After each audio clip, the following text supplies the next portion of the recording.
Kalau di Indonesia, bahasa Indonesia, kita tengok Indonesia, dia tak ada bagi peluang. Kau nak jadi rakyat Indonesia, mesti menggunakan bahasa Indonesia. Nak jadi rakyat Indonesia, mesti menggunakan bahasa Indonesia. Bangsa mana, dia tak peduli, tak kisah. Sebab bangsa tak boleh ubah. Nasib bahasa Melayu Malaysia memang berbeda dengan bahasa Indonesia. Penutur bahasa Melayu Malaysia sangatlah sedikit. Adapun penutur bahasa Indonesia mencapai 300 juta. Dan yang lebih menyedihkan lagi, bahasa Melayu sebenarnya kurang laku di negeri Malaides. Banyak sekolah Cina yang malah menggunakan bahasa Mandarin sebagai bahasa pengantar. Sekolah-sekolah Cina swasta di Malaysia juga punya sistem ujian sendiri, yakni bernama UEC atau Unified Examination Certificate. Ini adalah ujian kelulusan sekolah swasta Cina di Malaysia.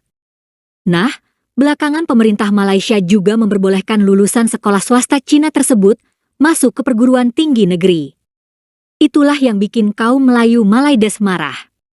Sebab, sekolah-sekolah Cina itu jelas menggunakan bahasa Mandarin sebagai bahasa pengantar dan bukan bahasa Melayu. Di wilayah Sabah Sarawak, lulusan sekolah Cina memang sudah diperlakukan setara. Tapi di wilayah Semenanjung, barulah sekarang lulusan sekolah Cina boleh masuk perguruan tinggi negeri. Menghadapi kebijakan baru tersebut, kaum Melayu Malaides berencana akan melakukan demonstrasi besar-besaran. Mereka menganggap sistem pendidikan Cina tersebut tidak sesuai dengan sistem pendidikan nasional dan melanggar konstitusi. Nah, berikut ini adalah rencana mereka untuk menolak UEC. Jadi kita tengok, kita rujuk balik pada perkara 153. Jelas. Sistem pendidikan ini mesti menggunakan bahasa Malaysia. Bahasa Melayu.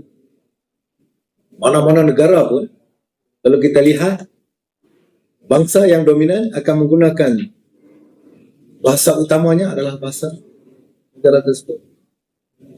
Jadi barulah akan hadir bahasa yang kedua, yang ketiga, yang keempat. Tapi bahasa perantaraan bahasa kebangsaannya adalah bahasa. Kalau macam Malaysia, bahasa Melayu. Kalau di Indonesia, bahasa Indonesia, kita tengok Indonesia, dia tak ada bagi peluang. Kau nak jadi rakyat Indonesia, mesti menggunakan bahasa Indonesia. Bangsa mana, dia tak peduli, tak kisah. Sebab bangsa tak boleh ubah. Jadi kita tengok tadi, bila kita melihat kepada apa yang sedang berlaku sekarang ni, jadi saya bagi pihak, kebetulan saya menjadi pengurusi NGO PAS Pusat dan Mobilisasi, jadi saya hadir pada hari ini untuk, itu bila saya hadir itu menunjukkan satu sokongan penuh. Sokongan penuh dengan apa yang sedang berlaku ini untuk mempertahankan sistem pendidikan kebangsaan.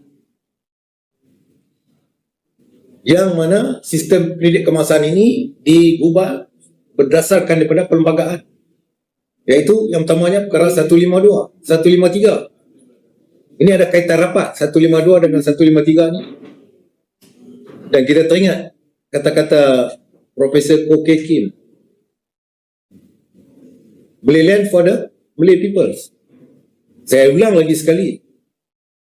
Malay land for the Malay peoples. Benua Cina pada orang Cina, benua India untuk orang India. Tetapi bila berlaku migration, kita duduk di bawah tanah mana yang kita duduk, itulah yang kita ikut. Kita disebut tadi bahawa sekolah berbahasa UEC ini hanya ada 10,000. Majoriti rakyat Malaysia 34 juta.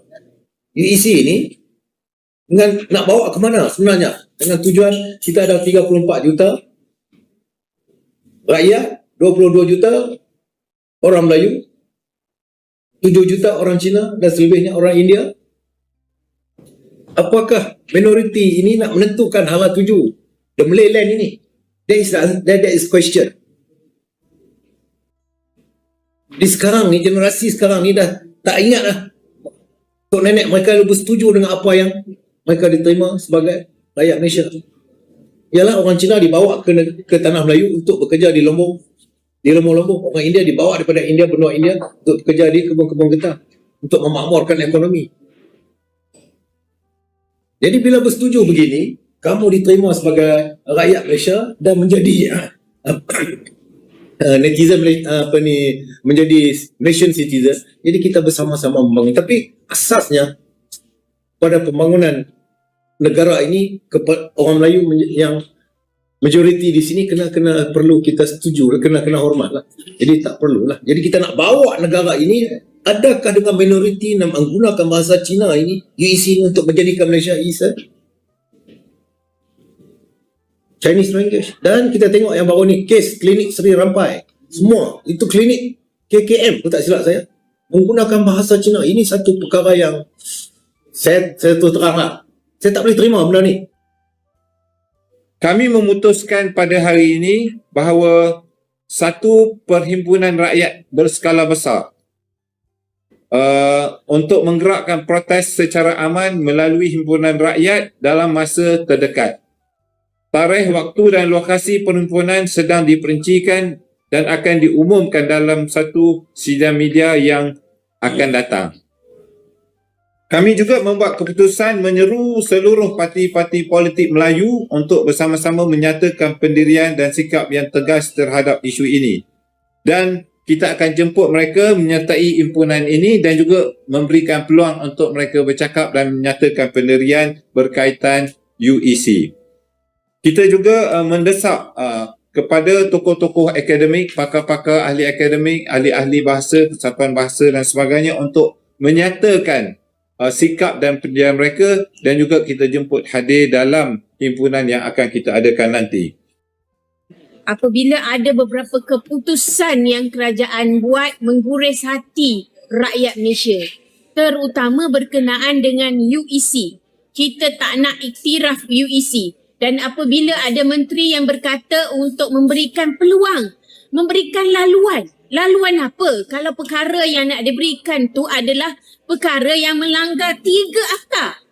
UEC ni telah melanggar perkara 152 Perlembagaan Malaysia.